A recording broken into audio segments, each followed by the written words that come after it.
Oi, eu sou a Fernanda Clerman e esse é o Clerman Cash, o podcast para você que acredita que vender pode ser leve. E hoje, mais uma convidada especial, vocês vão conhecer, sempre eu vou trazer pessoas incríveis que são empreendedoras, empresárias e que resolveram vender com leveza, né? Se desenvolver em vendas e hoje impactam o maior número de pessoas de uma forma muito mais leve, muito mais gostosa e faturando muito mais. E no episódio de hoje vocês vão conhecer a Ellen Pedroso. Ellen, muito bem-vinda! Muito obrigada, Fê, que honra. Conta pra galera aí do Clerman Cash o que tu faz, de que cor tu pinta o mundo. Eu ajudo empresários a terem modelos de negócio que criem a vida que eles realmente querem viver na vida deles. Então, até fora do negócio deles. Uau, isso é profundo e impactante, mas como é que a gente pode fazer isso? O mundo dos negócios e dos business parece que são processos um tanto quanto engessados, pelo menos eu sou administradora de formação, eu aprendi processos, por exemplo, processos de recursos humanos, processos de finanças, processos de recrutamento, e era tudo como tu aprendia e pouco a gente conseguia fazer adaptações para deixar aquilo menos engessado, menos quadrado. E hoje em dia tu trabalha com essas pessoas para justamente não se limitar no quadrado? Exatamente. O meu principal foco quando eu trabalho com esses empresários é fazer eles entenderem que eles não precisam de uma fórmula de bolo para ter um negócio de sucesso que represente quem eles são, o impacto que eles querem ter no mundo, crescer os times deles, entende? Porque a principal coisa que eu vejo nessas formulinhas de bolo que você tá falando é que a pessoa se perde no processo. Ela perde quem ela esquece porque que ela começou um negócio, ela acaba tentando se encaixar tanto pelo resultado ou pelo status daquele próprio formato, que ela esquece quem ela é. E o meu grande papel é ajudar a pessoa não a necessariamente fazer algo do zero, mas conseguir se apropriar disso da forma que faz mais sentido para ela e para o negócio dela dentro daquele contexto que ela tá criando. Que legal. E tu faz isso há quanto tempo? Eu faço isso desde 2012. Então, já vai fazer 12 anos aí que eu tô fazendo isso. Uau, 12 anos. E antes tu fazia assim, e isso serve para empresas, né? Mas aí, por exemplo, um empresário que tá, por exemplo, tá assistindo, mas eu não consigo fazer isso na minha empresa. Isso é possível ou só com uma empresa do zero? Porque muitas pessoas, eu só consigo fazer isso se a coisa nasceu do zero. Sim. Mas isso, na verdade, acredito que dá para adaptar. Como é que funciona? Claro. Então, eu me especializei dentro da área de design, em design estratégico. Então, eu não sou a designer que cria logo, eu não sou a designer que cria... Já ia perguntar se é criar logo! Não! Quando a pessoa fala designer, né? Designer já pensa que cria conteúdo pro Instagram. Exato! Não sou essa pessoa! Eu sou a pessoa que desenha estratégias. Então, eu me especializei dentro de uma vertente do design. Eu fui para os Estados Unidos, estudei na Parsons, né? Então, eu me especializei nessa área do design que trabalha com sistemas, com business, com toda a parte de modelagem de negócio mesmo. Seja desenhando serviços, desenhando tudo que aqui eu gosto de chamar de intangível. A parte que ninguém vê. A parte do porquê que a logo é feita desse jeito, porquê que o posicionamento é feito desse jeito, o serviço é feito desse jeito. Eu tô por trás ali dos bastidores, direcionando todas essas tomadas de decisão. Então, eu acabei me especializando muito nisso, porque eu trabalhei durante na verdade foi 2010, eu falei errado, 2012 não, 2010 que eu comecei. Mas ao longo dessa carreira que eu tinha como consultora, eu me especializei nas Américas e na Ásia, trabalhei em vários lugares do mundo com empresas muito grandes, muito pequenas e governos. Então, assim, o meu portfólio acabou sendo muito extenso. E aí, nessa jornada, eu fui aprendendo que existem alguns padrões. Então, a forma como eu acabo ajudando as pessoas é muito ajudando elas a entenderem a estratégia e a cultura e quando elas duas se encontram. E nem sempre a gente precisa tanto de uma quanto da outra. Depende do momento, da maturidade, que nem você falou. Se você tá começando um negócio, vendas é muito importante. Eu sempre falo, né? E isso aprendi muito contigo também nas nossas mentorias. Que, gente, sem vendas não tem como você sustentar um negócio. É que nem um bebê. Até ele aprender a se alimentar sozinho, você ter um sistema, um processo de vendas estruturado, você precisa focar em vendas. Até eu como empreendedora, né? Começando o meu negócio.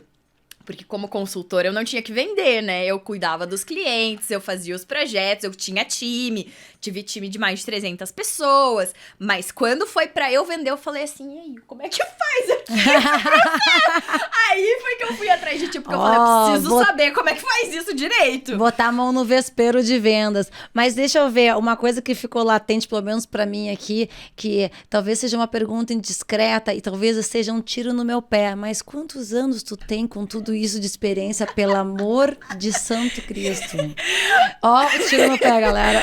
Oi? Não é pra perguntar a minha idade, é pra perguntar a idade da Ellen. Hoje eu tenho 31 anos. Pelo amor de Deus. Eu tenho 31. E assim, só pra deixar bem claro, tá, gente? Não quero que ninguém se sinta mal, porque eu comecei a estudar design antes de entrar na faculdade. Então, quando eu falo 2010, é porque eu já tava estagiando, eu já tava fazendo projeto. Eu comecei a entender o que eu queria fazer antes de entrar na faculdade. No meu primeiro ano de faculdade, eu já sabia o que eu queria. Que é uma coisa muito peculiar, né? Com 10 anos, eu já tava pensando o que eu queria fazer da minha vida profissional. É incomum. É incomum. Quando eu fiz vestibular, né? Olha que louco, né? Aquela coisa assim. Hoje em dia, eu lembro que eu tive uma conversa com a minha mãe, porque eu sempre fui um ano adiantada no colégio, né? Aham. Eu estudei no João 23, né? Que é um colégio que, apesar de ter nome de papa, ele é laico, né? Ele não tinha conotação religiosa nenhuma. A gente tinha aula de religião nem nada, mas eu nunca entendi por que se chama João 23. Mas enfim, né? Whatever. Eu estudei nesse colégio e, como eu era um ano adiantada, os meus colegas sempre estavam, né, um ano na frente. Todo mundo tinha 15, tinha 14, todo mundo tinha 16. Né? E aí, no último ano, que era o terceiro ano do segundo grau, né? Que tava a galera fazendo logo em seguida vestibular, né? Vestibular de verão, faculdade, era o nosso caminho, né? Mais óbvio, você do colégio, vestibular, faculdade. Não tinha outra opção, entendeu? Eu nem cogitava outra opção, entendeu? Sabe aquela coisa assim, hoje em dia as pessoas, eu vou ficar um tempo, não sei se vou querer fazer faculdade, né? Hoje em dia existem profissões que, cara, honestamente, eu nem sei se existem faculdade para as profissões que surgiram hoje, né? E na minha época, eu lembro que a gente tinha essa pressão de escolher algo, né? E aí, quando eu tava começou tipo no segundo ano já do segundo grau, tinha a feira de profissões. E eu lembro que eu ia em todas as banquinhas, gente, porque eu não fazia ideia do que fazer. Sabe aquela coisa assim, eu tinha umas colegas que sempre sonharam ser médica, eu tinha inveja dessas pessoas, porque eu não fazia ideia do que eu queria fazer, entendeu? E aí eu ia nas banquinhas, eu lembro que eu fui numa, assim, tinha assim, comunicação. Eu nunca vou esquecer, porque eu olhei assim, gente, o que é isso? Faculdade de comunicação, isso existe, né? E aí eu fui lá, perguntei, mas aquilo não brilhou o olho. Então, eu costumo dizer que eu escolhi o que eu fiz por eliminação. Mesmo porque eu olho para trás e eu escolhi minha profissão muito cedo, porque eu entrei na faculdade, eu tinha 16 anos ainda. Porque eu era um ano adiantada. Então, naquele ano que eu entrei na faculdade, eu fiz 17 anos. A inscrição... Mas pensa, a inscrição para algo que eu imaginei que eu ia fazer a minha vida inteira, porque naquela época era uma carga, né? Tu vai entrar na faculdade, né? Pra fazer um negócio da tua vida. Eu tinha 16 anos, gente. Hoje eu falo com a minha mãe, tu era louca, como é que tu deixou eu fazer isso? E a minha mãe comenta, mas Nanda, tu não me deixava, nem cogitava outra oportunidade. E aí eu acabei fazendo administração, porque eu achava uma profissão de fato muito coringa, que eu poderia ir para qualquer lado que eu quisesse, né? E, enfim, eu adorei fazer administração, não é uma coisa que... né? Porque naquela época era assim, né? Outro faz direito, engenharia ou medicina, né? Não tinha, né? Muitas vertentes. Mas que bom que tu já queria saber isso, não é comum. Não é comum e foi uma coisa muito peculiar, assim, que aconteceu. Não foi planejado, tipo, minha família não veio de um lugar intencional isso que aconteceu. Eu tava na escola e eu ouvi a galera mais velha falando sobre vestibular. Eu cheguei em casa e perguntei pros meus pais o que era e meu pai falou assim... É quando você decide o que você vai fazer pro resto da sua vida. Eu tinha 10 anos. Olha, mas é assim que a gente vê o vestibular. É pra tu decidir o resto da vida. Exato, só que eu tinha 10 anos, a primeira vez que eu pensei sobre isso. Então, dos 10, e daí, dos 10 aos 13, eu fiquei pensando o que eu queria fazer, né? O que você tá pensando com 10 anos de idade? Eu tava pensando que ela ia fazer o resto da vida dela. Então. Como faz isso? Pois é. E aí, o que aconteceu, né? Eu queria fazer Belas Artes. Eu queria fazer todos os cursos da Belas Artes. Só que, obviamente, né? Meu pai e minha mãe são enfermeiros. Eles vêm de uma vida muito, assim, conquistaram a vida deles. Então, vender miçanga na praia não era uma opção. Não era uma opção. Assim, hoje eu entendo que é um universo muito, né, muito abrangente. O que a gente entende de arte, especialmente até no Brasil, né, é muito limitado no universo do mercado de arte. Mas naquela época, né, com o que tinha de informação, meu pai tentou me direcionar por uma prioridade financeira. Né? Vamos pro direito, medicina, Então, aí engenharia. ele foi esperto. Ele falou, por que você quer fazer artes? Eu falei, porque eu gosto de desenhar. Aí Arquitetura? Arquitetura! Gosto de desenhar arquitetura. Arquitetura? Aí eu fiquei dos 10 aos 13 pensando na arquitetura. Aí com 13 anos eu cheguei, demorei 3 anos, né, pra chegar pro meu pai e falar assim, pai, eu não quero fazer arquitetura. É muito concreto, eu gosto de coisas abstratas. Pai, é muito concreto, muito cimento, não vai dar certo. Gente, amada. Aí ele falou assim, bom, tem um negócio chamado design. Daí eu falei, o que faz? Daí ele, faz cadeira. Aí eu falei, por quê? Por que faz cadeira? Faz cadeira. Assim, vou escolher fazer cadeiras o resto da minha vida pensando marceneiro, né? Tipo, Marcenaria. né? Ah, Aí ele super. falou. Aí eu fiquei com uma cara de interrogação. Ele falou, na verdade, se você for parar pra pensar, são as pessoas que desenham tudo à nossa volta. Eu falei, tudo gostei. Eu gostei do tudo, é abrangente. Abstrato. Abstrato. Entendeu? Aí eu falei, pronto, design é comigo mesmo. Ali eu decidi que eu queria ser designer. Isso desse com quantos jeito, anos? 13. Com 15, Eu tava brincando de Barbie com 13 anos, acho. Então, Não sei se eu lembro com 13 anos. de então Barbie. dos 13 aos 15, eu vivi um dilema. Porque eu ficava assim, cara, eu não quero estudar, tipo, legal, geografia, história, matemática. Não quero design. Cadê os meus professores de design? Não tem. E eu era a pessoa que ia pro professor e perguntava, e como que isso se conecta com design? O professor, Não faço a menor ideia. Não. Fórmula de Bhaskara. Como isso conecta com design? exato! Né? Mas eu perguntava, de fato, assim, você tá brincando, mas eu fazia isso. Eu era uma aluna bem peculiar. Professores, obrigada por me aguentarem. E aí, o que aconteceu? Com 15 anos, eu já tava no 2º ano do ensino médio, né? A gente já começa a ir em feira de profissão. Numa das feiras de profissões, que eu o dia inteiro no stand de design, sabia o nome de todo mundo, vi todos os workshops, anotei todos os livros, fiz a lição de casa, porque eu não conhecia ninguém, né? Minha família não tinha ninguém de design. Aí veio um cara, assim, muito alto, um amigo meu foi no outro stand, que ele tava o dia inteiro comigo, firmão, assim, e ele nem queria fazer design. Aí eu fiquei lá, né, esperando ele voltar do stand de história, sei lá direito que ele foi. E aí um cara muito alto veio e falou assim, você tem uma pergunta? E eu falei, não. Eu não tenho uma pergunta dele. Você quer estudar design? Eu falei, sim. Ele, você sabe o que é design? Eu falei, sei. E Queria cadeiras, tô brincando. Queria cadeiras. Cara, que eu não tinha, mas, poxa, eu perdi muito essa oportunidade.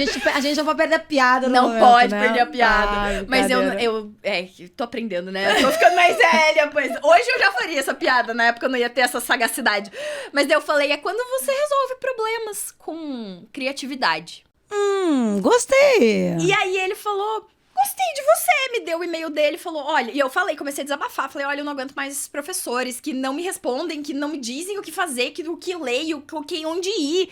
E aí ele falou, eu vou te ajudar. E aí ele começou a me passar livros pra eu ler, me falar de blogs, na época o Twitter tava começando, isso era em 2008. Então, meu feed do Twitter era todos os principais blogs de design, de prêmio, de tudo que tinha eu tava lendo. O dia inteiro, assim, era aula e eu ali, ó, lendo no Twitter. E eu fiquei muito envolvida com tudo isso, assim. Eu tive o privilégio de estudar num colégio particular que tinha uma outra universidade particular no mesmo espaço. Então, eu tinha acesso aos livros do curso de design dessa faculdade. Então, eu saía da escola, ia na biblioteca. Se eu não ia pra biblioteca, eu ia pra evento. Eu ia pra semana acadêmica, eu ia pra workshop, tudo que tinha eu ia. Eu só não ia muito longe porque meus pais não deixavam, mas eu ia. Então, esse cara alto que tu disse, ele foi praticamente um primeiro mentor. Foi meu primeiro mentor. E o nome dele é Alex. É, ia te perguntar, tu fala com ele até hoje? Falo. Ele é uma das pessoas que até hoje, assim, ele acompanhou, cara, imagina, ele me conheceu com 15, hoje eu tô com 31, faz 15 anos, 16 anos que ele acompanha a minha jornada e ele sabe tudo, assim. Ele também é nômade, muito tempo eu fui nômade na minha vida, então a gente tem vários outros assuntos em comum. Quando eu entrei no primeiro ano da faculdade, foi por causa dele que eu entrei na comissão organizadora do N-Design, que é um evento muito grande de design, enfim. E ele que me ajudou a entender esse universo dos eventos e tal. Eu conheci muitas pessoas nos eventos por causa dele. Então, assim, foi o primeiro mentor, mesmo quando mentoria nem era uma coisa, né? Isso a gente tá falando em 2008, 2010. Não era mentoria do jeito que é hoje, né? Hoje eu sou mentora também, mas naquela época eu nem me imaginava mentora, líder. Ele que foi a primeira pessoa que cantou essa bola. Ellen, liderança. E eu, assim, capaz. Eu, capaz. Aí hoje, né, contando, times, 300 pessoas, você quer, né? Então, assim, foi meu primeiro mentor. E de lá pra cá, aí tu começou a trabalhar, né? Te formou. Sim. E aí a primeira coisa que tu queria depois de formada era entrar numa grande empresa? Sempre tu foi esse teu sonho? Então, no meu estágio nos Estados Unidos, eu já trabalhava numa grande empresa.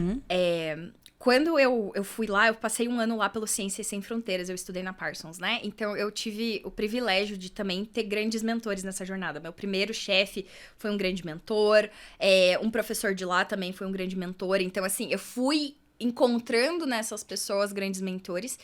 E um deles, né, esse da Parsons, o Carlos Teixeira, inclusive, ele foi uma pessoa muito diferencial, assim, na minha vida, porque com ele eu fui, por exemplo, pra China fazer um projeto. Então, o meu grande sonho, quando eu entrei no design, era ter uma carreira internacional. E a partir do momento que eu entrei no meu primeiro estágio, eu meio que já fui realizando esse sonho. Porque o meu primeiro cliente, como estagiária, mas mesmo assim o projeto que eu tava ajudando, era um cliente europeu. Porque eu já falava inglês e dentro da consultoria ali tinha algumas pessoas que, né, falavam, não falavam. E eu fui a pessoa que ficou, não, ela fala inglês, vai lá ela, né? Sim, tá ali, vai. Estagiária. Mas, assim, foi muito maravilhoso, porque eles sempre me deram muita oportunidade, assim. Então, eu fui muito abençoada ao longo da minha jornada de trabalhar com pessoas que foram me colocando nos melhores lugares pra ter essas oportunidades de exposição, sabe? Então, toda a minha jornada, assim, de grande empresa, de tudo isso, aconteceu enquanto eu tava na faculdade. Pra você ter noção, quando eu tava nos Estados Unidos, eu trabalhei numa empresa de tecnologia muito grande, que, tipo, foi agora indexada na Nasdaq, tipo, uma empresa realmente muito grande. E lá, eles me convidaram pra continuar estagiando aqui, remoto. Não tinha nem escritório em Curitiba, porque eu sou de Curitiba, né, gente? Não tinha escritório aqui, e eu, no meu último semestre da faculdade, viajava pra São Paulo, pra Recife, pra Porto Alegre. Eu estava estagiando remoto pra uma empresa de tecnologia, mas isso era 2013 ainda. Nem tinha pandemia, nem era nada remoto. Nem era comum acontecer isso, né? Porque hoje em dia, a galera, principalmente da galera de TI, é muito comum, né? Você tá aqui no Brasil, você tá na sua cidade, você trabalha pra uma empresa da Austrália, você trabalha pra uma empresa lá da Ásia, hoje isso está muito comum, né? Pós-pandemia, mas nessa época era totalmente incomum. Totalmente. E é engraçado, porque é o que eu te falei, E né? as pessoas achavam que tu trabalhava? Sim. Não tinha como elas não acharem. Porque as pessoas pensam, não, ela não trabalha, ela fica de casa. Então, quando eu tinha uns 25, né? Foi o período, assim, que eu percebi... Aí eu tirei um sabático quando eu tive essa realização, né? Caiu a ficha. Eu tirei um sabático com uns 24, 25 anos. Porque foi quando eu percebi que fazia 7 anos que eu trabalhava 20 horas por dia. Uau! E aí foi quando eu comecei uma jornada... Eu escrevi meu primeiro livro, desenvolvi vários diagramas de autoconhecimento, né? Porque estratégia para empresa eu chamo de clareza para ser humaninhos. Ser humaninhos tem clareza, empresas têm estratégia. Então, foi quando eu comecei para mim essa jornada. E daí a minha esteira antiga, né, das mentorias que eu dava antes, eram muito direcionadas para isso. Então, eu pegava esse expertise das empresas, dos workshops, dos processos de estratégia que eu desenvolvia e eu trazia isso para o universo do indivíduo. Do indivíduo, do empreendedor que queria fazer lá a sua, né? Você pegava alguma coisa que era grande para uma empresa que a pessoa olha e acha muito longe né? Mas até eu como empreendedora aqui fazendo tal coisa, aquilo lá para mim é completamente fora de alcance, né? Inalcançável. E tu trazia a expertise dessas grandes empresas, o que deu certo para o pequeno negócio. E é muito engraçado isso, Ellen, porque quando eu vejo essa parte de empreender, as pessoas olham as empresas grandes e ficam colocando essa distância grande. Claro que tem uma distância, lógico que tem. Só que se tu parar pra pensar, a empresa grande que tu vê hoje é a pequena que fez a coisa certa lá atrás. Exato. Ninguém começou grandão. Não. E é engraçado porque eu sempre falo, premissas e princípios, elas são essenciais e não importa o seu tamanho. Então, assim, a gente estava falando agora há pouco da empresa pequena, que o foco é vendas, porque uma criança sem comida morre de inanição, de fome, ela não se sustenta. Mas a partir do momento que essa necessidade básica é suprida, ela não começa a querer outras coisas? Ela primeiro quer comer, mas depois ela quer outras. E aí vai crescendo, só que cresce numa base forte. Então, quando eu falo princípios e premissas, é isso. E isso não muda. As coisas, elas vão se construindo uma em cima da outra. Então, quando você fala da empresa grande e da empresa pequena, eu sou muito da opinião que o feijão com arroz bem feito é a fórmula do sucesso, entendeu? Porque é realmente uma coisa que não importa o seu tamanho, o seu estágio, o seu faturamento, a quantidade de times que você tem. Isso não importa. Se você entende o que é o feijão com arroz, desse momento que você tá, disso que você quer atingir, é uma questão de fases. É que nem o desenvolvimento de uma criança. Você desenvolve ela ao longo do tempo com o próximo passo, com a próxima coisa que ela quer, com aquela base forte que ela já tem. Perfeito. E pra pessoa que tá olhando assim, mas isso não é pra mim, porque eu sou sozinho, eu sou eu presa. Nossa. É principalmente pra você. Principalmente pra você, eu presinha. Conta aqui, ó, que o meu coração é todo seu, porque, gente, toda empresa grande é reflexo do CEO. Toda empresa grande. Se você estudar qualquer pessoa de cultura que te fale outra coisa, eu quero muito conhecer essa pessoa, porque eu quero saber o que... Ó, lançando o desafio! Qual empresa que é essa aí? Porque, assim, a empresa, eu sempre falo que cultura é aquilo que você tolera. Então, são comportamentos, são atitudes, são até termos de conduta. Então, assim, a gente vai criando sistemas para sustentar uma cultura para não depender do CEO, do fundador, da pessoa que representa os valores, que toma as decisões. A gente cria outras formas de sustentar isso que independam dessa pessoa. Isso é uma cultura bem estruturada. Agora, assim, se você for pegar uma pequena empresa, uma eupresinha, o que você tolera no teu dia a dia dentro da tua empresa é a cultura que você está criando. Porque você está tolerando, você está criando um nível de familiaridade com uma coisa que vai... Quando entrar alguém no teu time, essa pessoa vai te observar. É que nem uma criança. Qualquer pessoa no teu time, quando você é uma empresa que entra uma pessoa nova, ela vai fazer o quê? Mimicar aquilo que você faz. Ela imita você. Então, se você tolera um fornecedor, o jeito que você fala, as pessoas vão imitando. Por quê? Essa tolerância vai dizer como é que são as regras do jogo dessa empresa. Então, você é o presa, não é quando você tiver um time grande. É o teu cliente de hoje, é o teu fornecedor de hoje. Todas essas pessoas são parte desse ecossistema. É para quando você for grande, se você tá nesse negócio para jogar de médio e longo prazo. Bem interessante. E agora, fazendo um link, né? Eu fico pensando, né? Quando eu falo de processos de venda, né, eu bato muito na tecla sobre processos de venda, por que eu acredito que vender pode ser leve? As pessoas não têm um processo de venda. E a sensação que dá, parece que é uma coisa engessada, mas na verdade... O processo, né, a metodologia, né, que eu acabei desenvolvendo lá quando eu comecei a fazer meus pulos em vendas, né, mesmo na CLT, comecei vendendo joia, depois eu passei para couro, depois eu passei para malharia. Gente, eu vendi tanta coisa que, meu Deus do céu, eu vendi até dólar, entendeu? Mas como estavam perdendo os doleiros na Lava Jato, eu resolvi não vender mais, mas dava um bom dinheiro. Mas eu vendi, a questão era que a metodologia que eu usava, ela servia muito para vender qualquer tipo de coisa. E claro que quando a gente fala muito de serviços, e que é o meu foco hoje, por que serviços, né? Porque você tem mais controle sobre o resultado final. Você não depende tanto de fábrica. E quem trabalha com produto físico, tu sabe, o estoque é o capeta. É. A logística, o estoque. Logística, fábrica. E você depende de uma série de coisas. Eu empreendi, né, numa empresa de calçado. Eu tinha a minha própria marca de calçados, né? E eu lembro que o ritmo que eu fazia as vendas, eu alavancava os processos para o crescimento da empresa, a fábrica não acompanhava. Sim. Então, eu tinha que, às vezes, travar o meu faturamento, sim, porque eu tinha que depender do ritmo da fábrica, e a fábrica, por sua vez, dependia do ritmo dos fornecedores dos complementos do calçado. Porque, gente, cada coisa que você vê no calçado, né, desde o fachete é o que envolve o salto, né, ali a alça, a costura, tem o cara que fornece a costura, tem o cara que fornece a alça, tem o cara que fornece o fachete, tem o cara que fornece a sola. Então, tudo isso, aí faltou sola. Acabou, não tem sapato.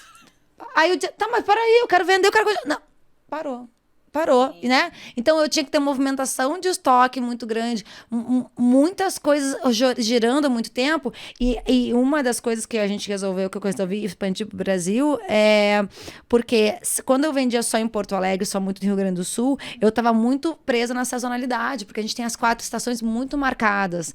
Então, coisas que eu passou inverno, o que eu fazia com minhas botas, né? Ao mesmo tempo, claro, eu do sul é mais essa parte de inverno, mas pelo menos as partes de verão, a nossa ideia, né? O processo que a gente começou a montar é o seguinte: vamos expandir pra gente vender o ano todo. Isso. Só que essa questão dos terceiros me trancava. Então, a parte de serviço sempre me encantou. Porque a margem está no serviço. Eu não posso cobrar. Eu posso cobrar muito a mais por essa caneca? Cara, eu tenho que fazer um trabalho doente para cobrar muito a mais nessa caneca. Sim. Agora, o meu serviço. Você tem flexibilidade no custo fixo, né? Exatamente. Que o produto não te dá. Exatamente. O produto físico, eu acho incrível, assim, porque para mim cada tipo de empresa é como se fosse uma pessoa que eu tô conhecendo. E cada fase dessa empresa é como se eu estivesse conhecendo essa pessoa de novo. Porque tudo muda numa empresa. Eu sempre falo, organizações vem da palavra organismo. É um organismo vivo. Ela cresce, ela se desenvolve. Então, quando você tá falando, por exemplo, de produto, o crescimento de uma empresa que depende de algo físico para vender, para crescer, para aumentar a escala, né? Ela vai funcionar de um jeito totalmente diferente de uma empresa de serviço. Ela vai ter uma série de requerimentos, ela vai ter uma série de demandas que para ela conseguir crescer saudável, sem atravancar. E assim, você ainda tá falando de um processo de indústria, mas a gente poderia falar de exportação. A gente poderia falar de uma série de outros modelos de negócio que, assim, para mim essa é a beleza da coisa do modelo de negócio. Eu só quero entender o que você quer e como você quer crescer.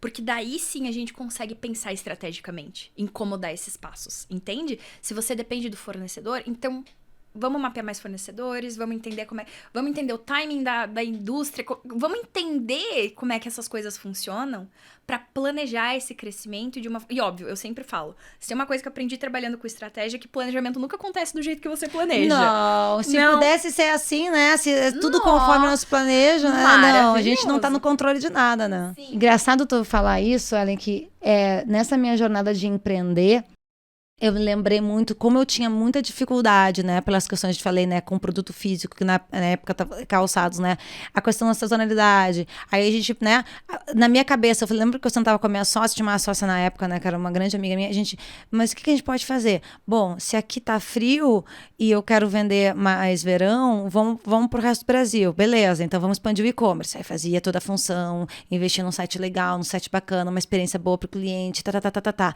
Bom, aí a fábrica era muito complicado. O que a gente vai fazer? Vamos tentar desenvolver mais fábricas. Aí a gente fazia Nossa, gente, que eu visitei de fábrica, tudo, e fazia o protótipo. E geralmente protótipo, a amostra de calçados é no número 34, só que eu calço 37. E aí eu pagava extra para fazer no 37, porque eu queria usar o protótipo para ver se era bom. E, cara, aí não era bom, era um inferno, meu Deus do céu. Até que a gente viu, por isso que quando eu fui pra Disney, com o Rafa e com a Clara, eu não lembro, acho que foi final de 2017, início de 2018. Aí eu fui pra Disney e algumas pessoas me elogiaram o calçado, né? E o que eu pensei? Cara, é a nossa solução. Teremos que validar o produto aqui, né? Mas por quê? Por que eu pensei na solução? Porque o estoque que eu tô lá no frio, como as estações elas são trocadas, eu consigo fazer essa troca para continuar girando, né? Continuar girando e, claro, aí todo um outro plano de investimento. Só que como a gente era eu só e minha sócia, a gente fazia o troço acontecer rápido. Então a gente chegou, já viu uma trade, já começou a exportar. E primeira coisa, temos que validar. Como é que eu vou validar? Amazon. Primeira coisa que a gente pensou. Amazon. Vamos botar no Amazon e ver o que acontece. E aí começou a vender. Só que no Amazon, olha só, gente, e isso é uma coisa que eu fico pensando hoje, cara, que dá pra falar sobre isso 10 horas, dá pra escrever um livro. Porque como é que é o calçado nos Estados Unidos? É 36, 36,5, 6, 6,5, 7, 7,5, 8, 8,5, 9, 9,5. E eu não ia poder fazer toda uma produção nova, triplicar minhas grades para atender aquela demanda. Então eu vendia como a gente vende no Brasil. Então, foi bom porque vendeu bem pela Amazon, só que eu também tinha muita devolução. Sim. Porque a pessoa que calçava 6,5, ela não comprava o 7, ela comprava o 6. Porque a cultura, ela olhava 6, era o número. Sim. Aí eu disse pra Carol, ou a gente desiste ou a gente abre um ponto físico. Porque o ponto físico a pessoa consegue provar. Sim. E aí muda tudo. Mas isso é tudo, a estratégia pensar. Nessa época a gente nunca pensou em ter alguém de fora para nos ajudar isso, né? Com certeza a gente teria tomado tração e, né, mais volume. Exato, é que a questão da pessoa de fora, o que eu aprendi com consultoria? Quando você tá na operação, você tá na operação. É muito difícil pensar de cima, olhar por outro ângulo, entende? Quando tem alguém de fora, é que nem na mentoria. Eu chego pra ti e falo, Fê, tô com não sei o que, minhas vendas. E você, não sei o que. E eu, meu, genial, nunca tinha pensado nisso. Nossa, tava escondida essa informação. Exato! E não é nem como se tu não tivesse falado em outra mentoria. Ou, tipo, sabe? Como se assim, sim, claro que essa é uma possibilidade viável de ser explorada. Só que o que acontece? Quando você tá muito na operação, muito na entrega, muito ali pensando em como fazer a coisa acontecer, pensar estrategicamente é difícil. E pensar estrategicamente é como se você tivesse uma visão de drone, né? Pega um drone, leva, olha. Porque isso é muito legal, porque às vezes a gente acha que a gente tá num beco sem saída. Isso. E o que tá no beco? O que normalmente você enxerga? Uma parede aqui, uma parede aqui, uma parede aqui, só um jeito, só uma saída, né? Sim. Só uma saída. Mas se tu tá num drone, tu consegue ver a quadra. Não, tem ali, ó. Ela pode sair aqui, pegar a esquerda e ir pra direção que ela quer. E isso, eu só consegui isso quando eu tive mentores. Sim, porque essa é a grande questão, assim, sabe? Eu acho que pra você ser um estrategista, esse pensamento estratégico, os mentores têm muito. A questão é o seguinte, o se importar pra mim é diferente do consultor, do mentor. A forma que você vai entregar é diferente, mas a lógica é a mesma. O jeito de olhar para você, quando você olha para o meu negócio, é muito assim. O teu jeito de pensar no meu negócio é parecido com uma consultora de vendas, por exemplo. Se eu fosse falar assim, uma consultora de vendas, ia me dar os meus processos. Uhum. Ela ia desenhar para mim. Só que qual que é a diferença, na minha opinião? Ali é uma resolução técnica de algo que está dentro daquela situação daquela empresa.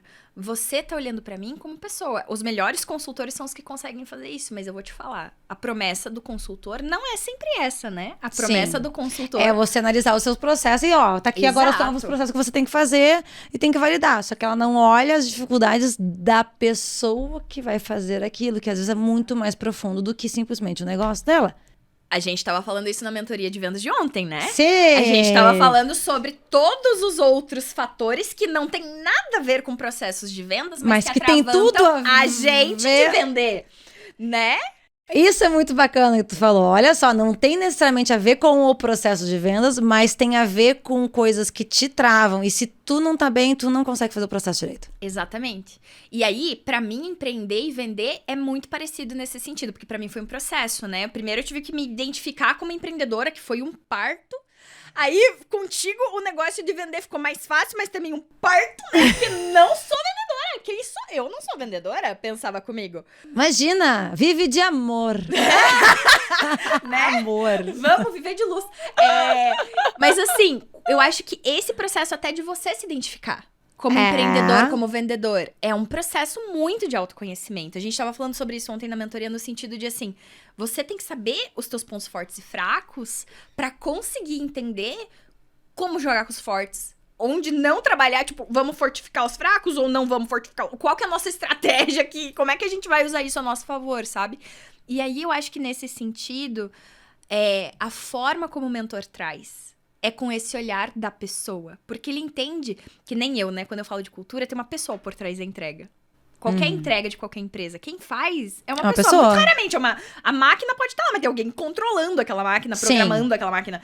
Então, o mentor, ele traz muito essa visão de, tipo, quem que tá fazendo isso aqui acontecer? O que essa pessoa precisa pra conseguir fazer isso aqui acontecer?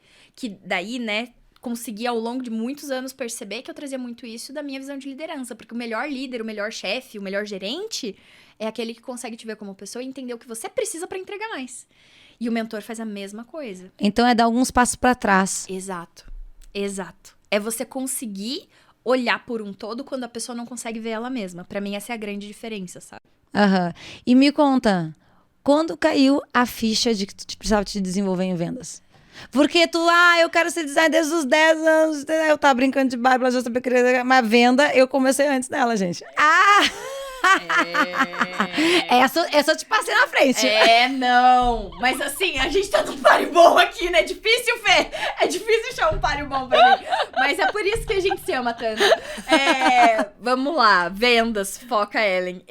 Cara, eu comecei a perceber que eu precisava aprender a vender a minha empresa, quando ela começou, eu não entendi. Eu falava bem isso, vamos viver de luz. Eu, assim, Fotossíntese. de verdade, eu não tinha o menor... não, então precisa vender. Por quê? Na minha cabeça, eu ia acontecer, porque como eu não vendia Ia ser uma consequência. Ia acontecer. A partir do momento que eu contasse pro mundo que eu estava fazendo o que eu estava fazendo... Ia chegar cliente. Ia chegar, porque sempre foi assim. Eu estava acostumada com um processo de venda que hoje eu sei que se chama indicação, não é mesmo? Hoje, gente, olha, essa dica sabe. tem um nome esse processo de Tem venda, um indicação. nome, indicação. Então, hoje indicação eu sei, eu não é sabia. bom? Maravilhoso, mas não Mas é... depender dela é muito ruim, perigoso. perigoso. Terrível, Perigoso. eu sempre falo É isso. perigoso. Então, só que assim, imagina, né? O meu networking sempre foi muito grande, então eu não tinha muita dificuldade de conseguir projetos. Era uma coisa que acontecia e vinha pra mim. A partir do momento que a minha empresa dependia disso, foi quando eu comecei a falar assim... eu não tenho essa capacidade, essa habilidade, esse conhecimento, essa estrutura, isso aqui não é meu foco. Então, assim, eu não sabia nem nome. Você fala muito de captação ativa. E eu assim, não, então, eu mando uns WhatsApp ali. Fala ali com a galera. Nem sabe o que é captação ativa. É captação ativa. E isso é muito legal tu trazer isso. Sabe que uma vez eu tava conversando, quando eu tava, né, dando meus primeiros pulos no digital, tem uma grande amiga minha, eu tenho vários amigos que o digital me deu, assim, de pessoas que, nossa, que eu troco muito, que vale a pena. Uma delas é a Desidere. A Desidere é uma veterinária, ela também do Rio Grande do Sul, e por ela ser gaúcha também, tinha um evento, a gente acabou indo juntos, meu voo, etc, e a gente começou a conversar, e hoje nós somos grandes amigas. E aí e eu falando com ela, a gente sempre saía pra almoçar nos eventos, ficava junto e tal, e eu falava muito dos meus termos de vendas, e logo comecei, né, falava, porque a prospecção, porque não sei o que, papapá. Um belo dia, assim, nossa, gente, assim, aquilo me marcou tanto. A gente tava almoçando, né, e tal, e ela assim, ai, Fê, eu tenho que te perguntar uma coisa. E eu, o que ela? Que raio é, que é essa prospecção que tu fala tanto? Que é isso? O que significa isso? E na minha cabeça aquilo era tão óbvio, tão óbvio. Eu disse, jura que tu não sabe? Eu disse, nossa, eu tenho que explicar isso para as pessoas. Daí eu comecei a usar nomes e comecei a falar de maneira diferente para as pessoas entenderem que a prospecção, captação, ativa, passiva, nada mais é do que ou eu esperar o cliente vir até mim, uma atitude passiva referente à venda, ou eu pegar o meu celular e ligar para o cliente, eu ir até um evento falar com o cliente, eu abordar, eu fazer uma visita, eu falar com as pessoas, que é algo ativo, que é eu estou tá partindo de minha ação de conectar o cliente. Sim. E olha como é engraçado, né? Porque na minha cabeça, eu entendi o que era prospecção, eu até entendi alguma coisa ali, tipo um básico muito superficial. Só que quando, sinceramente, acho que assim, ó, quando me caiu a ficha que tudo se encaixou dentro do meu corpo, assim, ó, minha mente, meu coração, tudo se encaixou. Foi quando você começou a me explicar o que vendas e relacionamento. Sabe quando você fala que vendas e relacionamento? Só que assim, durante a mentoria você vai explicando como fazer isso. Uhum. E aí eu fui falando, mas eu já fiz isso antes. Mas em outra situação, eu já tinha pensado nisso. E daí eu fui falando, gente, eu sei fazer, só que eu nunca fui intencional. Eu nunca fui estratégica. Eu nunca pensei nisso. De forma estratégica pro teu negócio. Desse jeito, sabe? E aí foi quando... Porque, obviamente, como é que... Se eu nem sabia que eu precisava vender, como é que eu ia olhar pra venda de uma forma intencional e estratégica? Não tinha como. E assim, eu trabalhei sempre com muitas áreas de muitas empresas. Mas eu nunca me meti onde eu não sei. Venda Comercial. não é uma coisa... Comercial? Nunca foi no time comercial ver estratégias lá. Não, assim, eu sempre estive em muitas salas com uma pessoa do comercial, uma pessoa da logística, uma pessoa do não sei o quê. Mas nunca na galera do... Nunca me aprofundo, porque o meu papel como estrategista sempre foi tirar das pessoas o melhor que elas tinham pra gente montar uma estratégia. Sim. Então, eu nunca fui... Eu aprendi, por isso que eu até tinha, assim, já tinha ouvido. Sim, porque tu já tinha contato com aquela área, mas não de maneira profunda, a ponto até de tu entender que tu precisava daquilo quando eu ia aprender. Exato. E aí, quando você falou isso do relacionamento, pra mim, assim, ó, a ficha caiu. Porque eu falo, né? Todo mundo é designer, ninguém sabe o que é. Mas ainda vai descobrir. Por quê? Design vem da palavra designum, que significa designar significado. Então, tudo que você faz que tem significado, que tem intencionalidade... É um tipo de design. É um tipo de design. Então, assim, se você extrapola logo... Não é só cadeira! Não é cadeira e não é só logo! Isso, gente. Então, se você extrapola essa visão, você consegue ver como o design te ajuda estrategicamente a ser intencional, a construir coisas de um jeito estruturado. Vamos colocar dessa forma, criar esse significado. Então, quando você falou de relacionamento, eu falei, cara, então entendi. Eu preciso desenhar, eu preciso fazer o design das minhas vendas de uma forma intencional e estratégica, partindo da premissa de que é um relacionamento. Como é que eu vou... Aí você falou uma pergunta que eu nunca vou me esquecer. Você falou assim, como que você vai se relacionar com o teu cliente? Essa pergunta pra mim foi assim, beleza, agora eu desenho. Agora eu tô com o negócio. Os insights das pessoas, né? Gente, a partir daquele momento, eu falei, eu não vou vender desse jeito, eu vou vender desse jeito. Tipo, assim funciona pra mim, assim não funciona pra mim. Porque daí eu comecei a falar assim, a partir do momento que eu tenho outro vendedor, é uma outra história, porque uma outra pessoa tem essa capacidade. Aí é outra situação. Exato, mas por exemplo, assim... Processo de venda, sei lá, muito frio, cold call, coisa que não tem proximidade comigo. Não vou conseguir. Aí, captação ativa fez sentido pra mim. Nossa, aí, assim, já foi o parto de eu ser empreendedora. Aí eu já tava meio, eita, mas eu não sou vendedora, mas eita, porque aquela coisa, vender é chato, e você enche o saco, e não sei o quê. E aí eu comecei a falar assim, não, gente, é só eu ser intencional na forma como eu vendo. E aí muitas coisas, assim, vieram, né? De, tipo, desenhar os critérios pra quem eu vou dizer não. Os critérios pra quem eu vou dizer sim. Quem vai entrar nos meus programas de mentoria, nas minhas Quem que eu posso ajudar? Quem é a pessoa que realmente eu consigo impactar? Quem é aquele cliente que vai me dar resultado ou aquele cliente que só vai ser um número? Né? Eu acredito numa venda que é por conexão, por relacionamento. E esse tipo de venda... Ah, mas Fernanda, não tem processo? Tu falou de processo. Tem, mas aí você adapta o processo para aquele seu jeito de vender que gera mais relacionamento. Mas se você não gerar esse relacionamento, cara, você tá... É como se tivesse sempre em busca da terra prometida, porque tu não consegue... Tu pode até vender, sim, mas tu não te aprofunda com ninguém. Isso. Porque se você fica no superficial, assim como em qualquer outro relacionamento. Sim. Eu acho que, assim, a venda é como se... Você fala isso, inclusive, né? Que é como se fosse antes. Tipo, você tá no encontro ali com a pessoa. Na balada. Começou a namorar. Na balada. Encontrei aqui agora. Vamos ver se é um match, entendeu? E eu acho que esse processo de vendas... Eu levo, pelo menos agora, muito dessa forma. Eu sou muito... Inclusive, né? Tava fazendo stories outro dia ali. Te taguei, né? Falei, Fê, eu tô aqui fazendo um churrasco e tô vendendo. Eu vi. Então, adorei esse story. Tô fazendo churrasco e vendendo. Olha que maravilha. Porque, olha como foi. Você vai ficar tão orgulhosa. Esse processo foi tão legal. Porque foi uma indicação de uma pessoa que eu já conhecia. Eu já sabia um pouco da história da pessoa. Era muito fácil pra mim dizer sim. Tipo, sim, tô te vendendo aqui, ó, pá. Entendeu? Só que o que eu fiz? Eu falei assim, não, pera. Se eu vou começar um relacionamento intencional com essa pessoa, deixa eu entender se realmente o que eu vou propor, onde ela tá, se é o que ela busca. Fiz todas as perguntas. Falei, então, me conta mais o teu momento. Fê, quando esse conta mais aí é o segredo do negócio. Gente, isso aí, esse conta mais. Meu Deus do céu. Isso aí muda tudo. Tudo. Muda tudo, né? E isso tu tocou um ponto interessante. Hoje em dia até acontece, né? De às vezes algumas pessoas procurarem, né? Porque eu sou muito da captação ativa, mas obviamente quanto mais captação ativa a gente vai, a passiva ela fica mais fácil. Uma coisa alimenta a outra. E aí, obviamente, pum, WhatsApp, eu quero. Cara, é muito tentador dizer, bora, vamos. Sim. Calma, tem um processo, ele tem que ser respeitado e esse processo, ele serve para entender o cliente e o que realmente eu consigo entregar que vai gerar valor para a vida dele.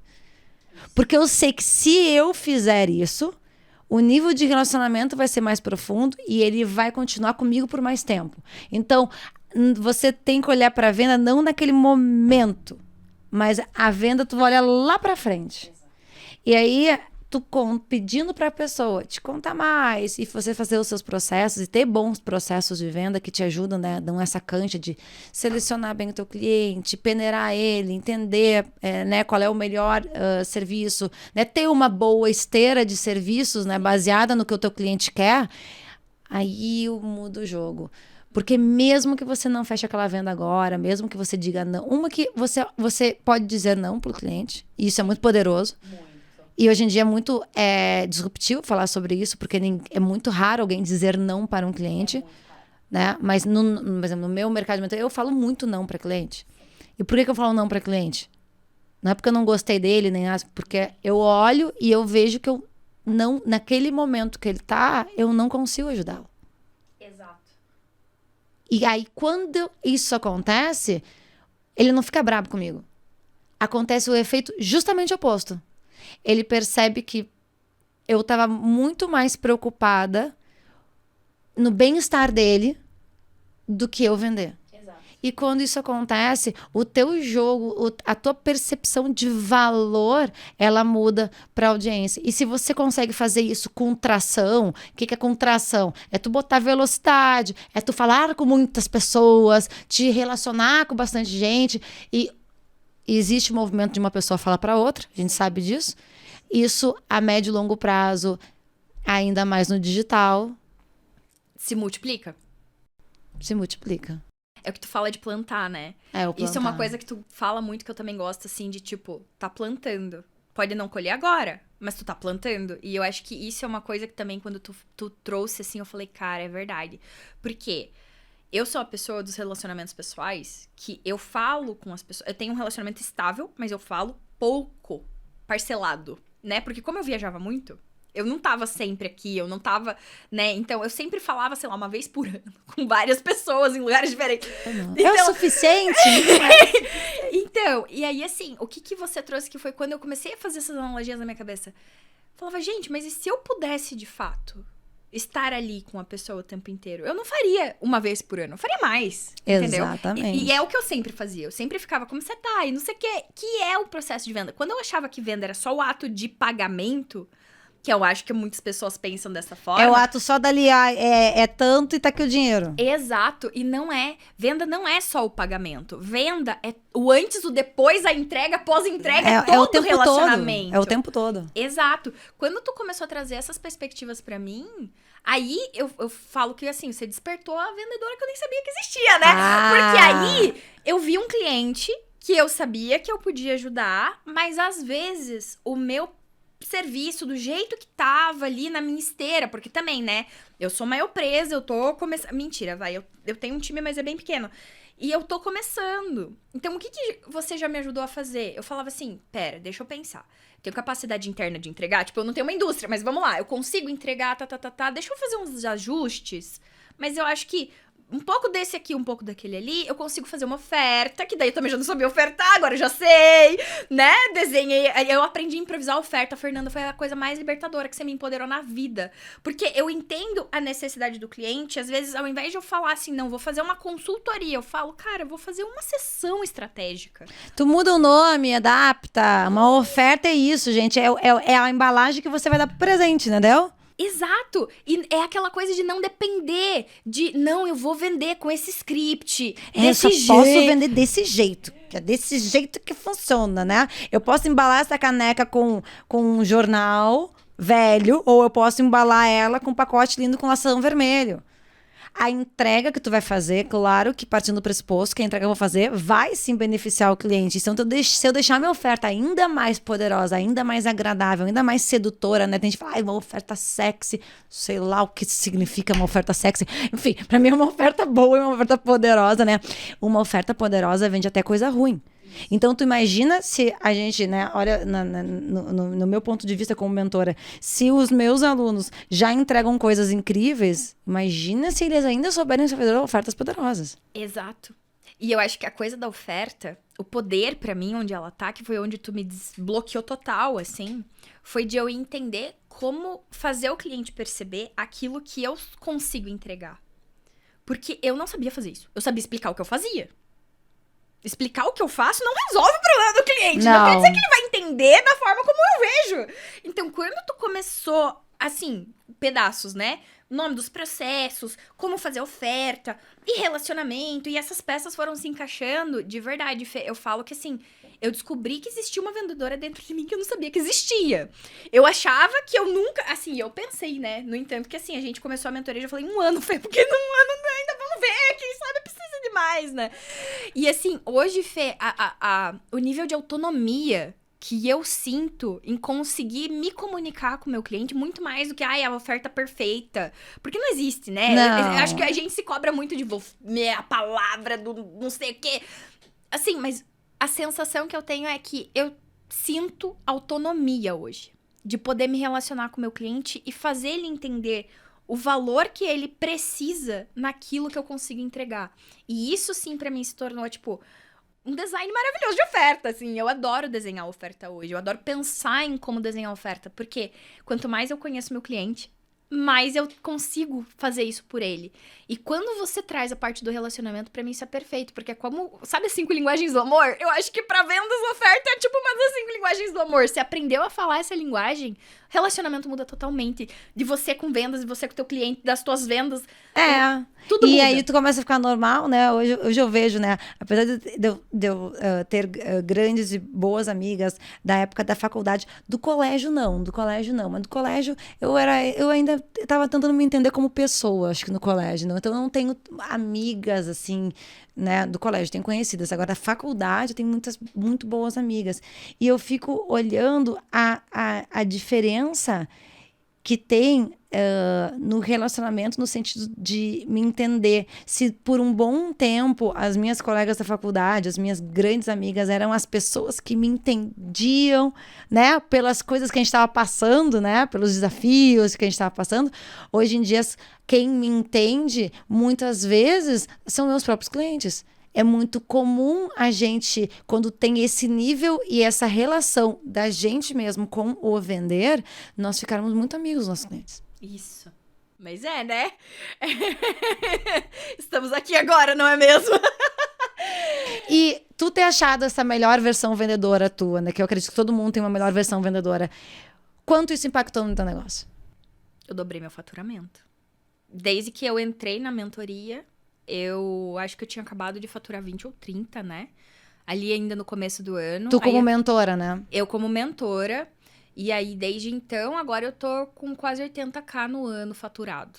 Então... E ano passado, vamos, né, botar em... Porque botar em perspectiva, né? Ano passado, no ano inteiro, eu não fechei 50k.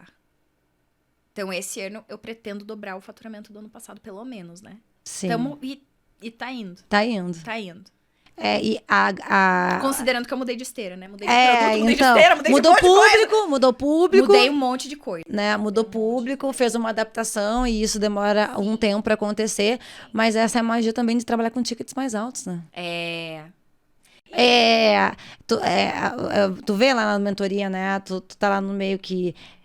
os meus alunos falam que eu não sei vender coisa barata. E não é que eu não saiba vender, eu até sei, mas ela desgasta muito vender coisas mais baratas, tickets mais... Vamos lá, preços mais baixos, né? Porque no mundo do empresarial, as pessoas falam de preço, né? Ticket é muito do digital, né? Que a gente fala de ticket. Mas vender coisas por preços baratos, dá mais trabalho, demanda muitas vezes mais. Tem gente que diz assim, é o mesmo tempo e energia de vender uma coisa com preço alto. Eu concordo com isso. Eu acho que demanda mais tempo e mais energia porque tu tem que te provar que aquilo é bom porque ser barato. E a pessoa já desvaloriza na hora. Quando tu coloca um preço mais alto no que você entrega, a pessoa automaticamente já gera uma percepção de valor. Mesmo você não tendo quase que aberto a boca. Mas é isso, porque te posiciona, né? O posicionamento do ticket, eu acho que, assim, o ticket é interessante nesse sentido. Porque inclusive, meu posicionamento no digital nem é dos melhores. Eu acho que ele é bem ruim, inclusive, estamos trabalhando nisso. Olha os gaps. Então, a designer que não sabe fazer o logo da post. Pois é. Entendeu? Casa de Ferreira Espelho de Pau. Mas é interessante, né? Porque... Mesmo com tudo isso, o ticket, a percepção de valor dos meus clientes em relação ao que eu entrego, eu só trabalho com auto-ticket, né? Meu ticket mais barato é 5k. Eles ainda acham barato. Aí tu fica pensando, né? Mas como isso acontece? Porque a gente pensa muito, né, eu vejo as pessoas falando, mas ninguém... É muito no comum, né? Perguntar assim, Fernanda, mas vão pagar isso? Será que vão pagar isso? E eu vejo essa parte do preço como um mecanismo que a gente usa para chegar até a pessoa que você mais pode atingir. Sim. Né? Um dos meus mentores, que também é teu mentor, o Vitor Damasio, ele fala sobre o preço ser um filtro, né? Um filtro. Mas aí eu até aprofundo esse raciocínio, porque na minha cabeça funciona o seguinte: se eu quero atender um cliente que ele tem uma condição melhor, já tem um nível, e nem é condição só financeira, né? Porque é de maturidade empresarial, de maturidade de negócio, do que ele quer para a vida. Muitas vezes os empreendedores, cara, eu já sei o que eu quero na minha vida, né? Muitos dos meus alunos, né, tem muito arquiteto, cara, eu amo esse troço aqui, eu quero fazer esse troço dar certo. Isso é uma maturidade, porque não é aquela pessoa que tá sempre no, ai, não sei se eu quero, não, hoje eu não, eu acho que eu vou largar. Então, essa pessoa tá muito perdida, essa pessoa, não dá. Sim, e qual que eu acho que é a questão? Se você não sabe o que você quer, o teu mentor não vai te ajudar. Tipo, a não ser que seja a especialidade dele. Não, eu vou te ajudar a descobrir o que você quer, né? Aí é uma outra história. Exato, mas não dá. Assim, você sabe o que você quer, você ama o que você faz? Sim. Você quer aprender a vender mais porque você quer viver destroço? Sim. Aí, ok. Então, partimos desse pressuposto. Exato. Porque a partir do momento que você sabe o que você quer... é aquela história, né? Não dá pra ajudar alguém que não quer ser ajudado. Se a pessoa nem sabe o que ela precisa, é muito difícil. O mentor até pode dar o caminho, mas quem vai trilhar é ela. Isso é muito parecido com consultoria também, né? E uma das coisas que eu aprendi muito, assim... trabalhando com estratégia, né? E com clareza na vida pessoal das pessoas, eu me especializei muito em tomada de decisão. E uma coisa que eu entendi sobre tomada de decisão é que, assim, quando a gente fala maturidade também, eu acho importante fazer essa ressalva. Não quer dizer que a pessoa é uma sábia no corpo, né? Tem pessoas que atingem a maturidade, tipo tu tá muito mais maduro. Exatamente. Tem, a grande maioria das pessoas alguns dos meus alunos médicos, eles tinham essa maturidade muito antes. Isso tem a ver com o nível de consciência. Sim. E você... Isso não tem idade. Não tem nada a ver com idade. E é muito mais sobre você... tomar uma decisão de falar pro mundo, é isso que eu quero. E é bater no peito e falar, cara, é isso. Eu posso não saber de nada, eu posso cometer todos os erros do mundo, mas eu tô disposto a cometer esses erros porque eu quero descobrir como é que faz. Exatamente. A pessoa tá disposta a pagar o preço de se desenvolver naquilo. Exato. No entanto, que quantas vezes, né? Eu acho que essa coisa da mentoria é maravilhosa, né? Porque eu entro na mentoria e eu falo, meu Deus, a Fê vai achar que eu falei uma abobrinha. E daí você, não, pera, vamos rever aqui ela, porque tá meio aqui, vamos organizar. E eu acho que isso é a coisa interessante, sabe? Porque... a partir do momento que eu tô disposta a aprender, que o Vitor também fala, né? Se você é treinável. Cara, se você não é treinável, o mentor não faz milagre. O consultor, sei lá, quem que é na tua vida, essa pessoa não tem como fazer milagre. E isso do ser treinável, até eu via muito o Érico Rocha falando sobre isso. A Gisele Hedler, que é uma grande amiga minha, grande player de mercado, ela fala muito isso, tanto que a hashtag dos eventos dela é a hashtag Seja Treinável. Porque, né, e olha que ela entrega algo sobre autodesenvolvimento, né, sobre mentalidade, mas ela diz, se você não é treinável para treinar o teu próprio cérebro, como é que tu quer vender para outras pessoas? Como é que tu quer botar a tua voz no mundo para fazer como é que tu quer lidar com a tua família, com teu companheiro, com teu filho? Sim. Então, a gente primeiro precisa treinar nós mesmos e o que a gente consegue tirar de bom. E nem tudo a gente vai conseguir fazer bem. Gente, tem coisas que eu contrato, porque não tem como. Entendeu? Isso aí chega a ser assim, não. Vai ser arrogância da minha parte dizer que posso tudo. Não é verdade, né? E empreender, eu não sei como é que você acha isso, Fê, mas pra mim foi o maior exercício de autoconhecimento da minha vida. Empreender é puro autoconhecimento. Empreender e ainda digital, né, acoplado, que hoje em dia eu não vejo uma coisa separada da outra. Eu acho que todo empreendedor, ele tem que estar forte no digital. Eu não separo isso. Eu empreendo, mas o digital não é pra mim. Não, eu acredito que... se você empreende digital, tu não tá no digital, tu tá deixando muito dinheiro na mesa. Muito dinheiro na mesa. Entendeu? E não é nem de assim, eu tô deixando porque se eu postasse... Não, você muitas vezes deixa de ser uma opção de compra. Sim. Se você não tá no digital. Não é nem no nível, porque eu não posso. Não é isso. Você não existe. E você tá privando o teu cliente da oferta. Porque ele não vai ler a sua mente e pensar, não, se eu falasse isso pra Fernanda, ela ia me vender. Esse papel, isso é uma coisa que eu acho, sinceramente, assim, né? Eu extrapolo, pra mim isso é autorresponsabilidade emocional nos relacionamentos de venda. Exatamente. Você fazer a oferta é teu papel. Teu cliente não vai ler a tua mente de saber o que você tá disposto ou não a vender pra ele. E aí o posicionamento vem muito dessa maturidade, vou bater no peito, é isso que eu quero, vou fazer, entendeu? E pra mim, Fê, isso tem tudo a ver com vendas. Porque você falar pro mundo, eu sou esse empreendedor e é assim que eu quero impactar o mundo, é o relacionamento que você vai ter nas tuas vendas. Isso não tem como fugir disso, sabe? A Zora Viana fala muito disso, não sei se é uma frase dela ou não, mas ela sempre fala, né, sobre, e muitas vezes empaca no, mas eu não posso ofertar isso, mas isso é meio óbvio, todo mundo sabe que eu faço isso, ou todo mundo sabe que isso disso, né? E às vezes o teu óbvio é o milagre de outra pessoa, só que a pessoa só vai se dar conta se você dizer, fulano, aqui, olha só o que eu tenho. É a visão de cima que a gente estava falando antes, né? De estratégia. Às vezes a pessoa não vai conseguir ver de cima. Mas se você trouxer a perspectiva, ela vê. Bom, né? Isso rendia, assim, acho que meses e meses de conversa. Mas, Ellen, primeira coisa,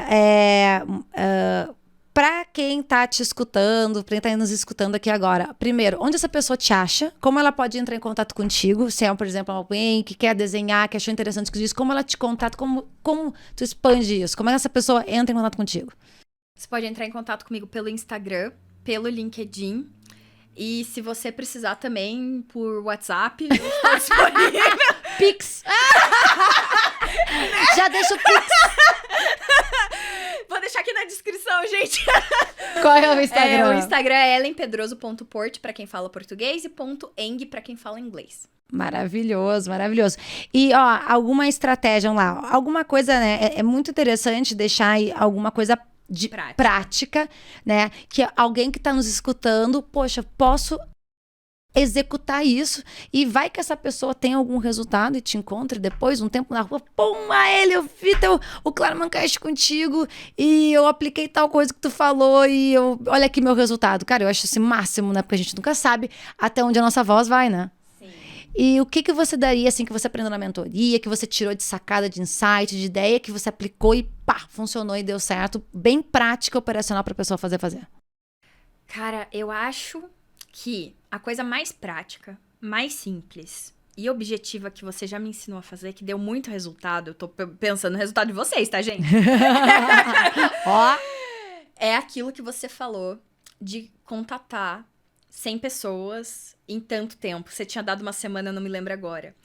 Eu admito que eu não contatei 100 pessoas no tempo que a Fê falou, mas as que eu contatei e voltaram, isso foi criando músculo.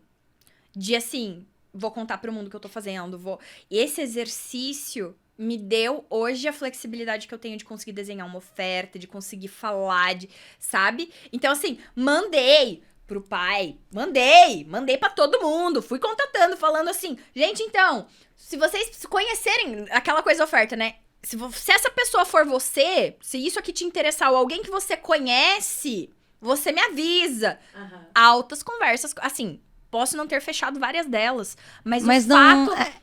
O exercício em si, isso é um desafio que eu passo para algumas turmas, né, de mentoria, algumas coisas que eu faço de desafio. Eu gosto de dar esses desafios, por quê? Porque o desafio da captação, e o pior que a galera pede de novo, né? Faz o desafio, faz o desafio. Cara, é engraçado que, na real, eu nem precisaria dar o desafio, né? A pessoa já poderia fazer, né? Mas as pessoas gostam, né, quando eu dou o desafio. Esse desafio, o objetivo dele, no fundo, ele não é você fechar vendas. Sim. É você dar velocidade, tração em algo que você extrapola de fazer para deixar aquilo fácil. Exato. E aí, quando aquilo fica fácil de deixar no seu dia a dia. Esse é o objetivo. Se isso aconteceu, atingiu o objetivo. Meu filho não teve conta, tem 100 pessoas não vender. Isso pode frustrar, né? Pensa, tu fala com 100 pessoas não vender, né? Isso pode, obviamente, frustrar. Mas isso é tipo matemática, ela não é PA, é PG. Né? É tipo uma bola de neve. Sim. Porque esses contatos que tu fez não pode ser fechado agora, mas eles vão te render coisas conforme o tempo vai passando. Gente, vendas que eu fechei esse ano foram de pessoas que eu comecei a contar no ano passado. Porque o tempo é do cliente, não é o nosso. Exato. Então, isso é a atração e esse é um dos desafios. Eu adorei te ter aqui. Obrigado, tá? Por tudo que, enfim, muito bacana tudo que tu tem construído. É muito lindo de acompanhar o teu trabalho. Seguimos juntas e até um próximo Klarman Cast com mais pessoas incríveis que nem a Ellen.